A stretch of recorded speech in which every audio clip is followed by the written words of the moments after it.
Di tempat lain, seorang jenderal bernama Fu Hai cemas dengan kondisi putranya yang sakit. Tapi ternyata semua ini sengaja dilakukan Jiang agar tak mengikuti ujian sekolah. Ia lebih senang belajar seni bela diri.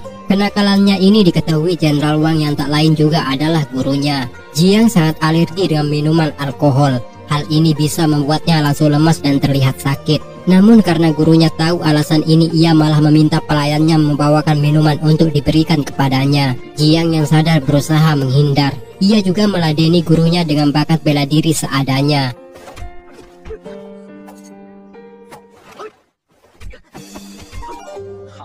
Melihat muridnya menggunakan jurus rahasia, Jenderal Wang meminta agar jurus itu tak digunakan sembarangan karena bisa mencelakai orang lain. Ia juga memberi nasihat agar Jiang mengikuti kemauan ayahnya untuk ikut serta belajar pendidikan di sekolah.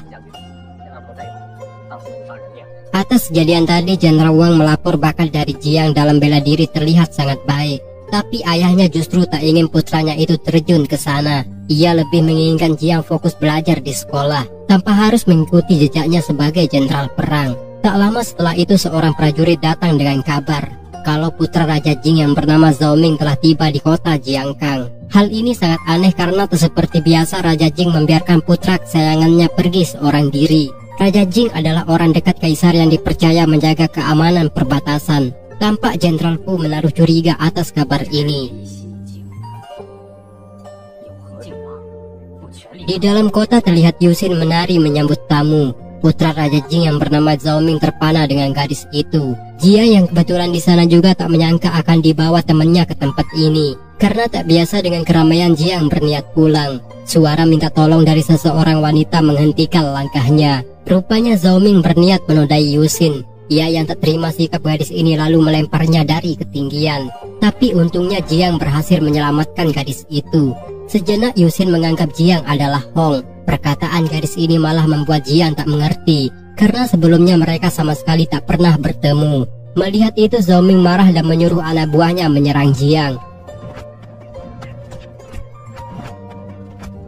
Di sana teman Jiang berusaha melerai perkelahian dengan memperkenalkan Jiang adalah putra Jenderal Fu. Tampaknya Zhao Ming tak peduli. Ia melakukan penyerangan bersama anak buahnya. Dalam perkelahian itu tanpa sengaja Jia yang merasa kesulitan justru mengeluarkan jurus rahasia yang sebelumnya dilarang oleh si guru. Ini semua terjadi di luar sadar sampai akhirnya Zhao Ming pun tewas di tangan Jiang.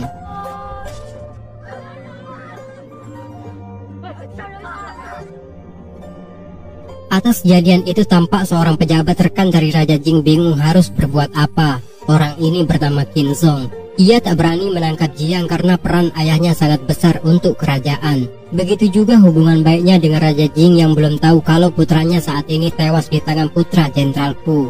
Menurutnya kedua pembesar ini sangatlah berpengaruh. Tak lama setelah itu Guru Wang datang dengan menyerahkan murid kesayangannya ini. Terlihat Jiang mulai takut sampai-sampai ingin pergi dari tempat itu.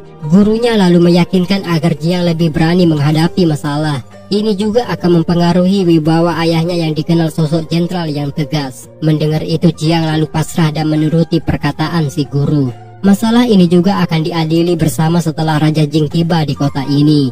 Dari kejauhan Yusin terus memperhatikan mereka. Ia masih penasaran terhadap Jiang karena memiliki kemiripan dengan Hong. Ia lalu segera pulang mencari Hong.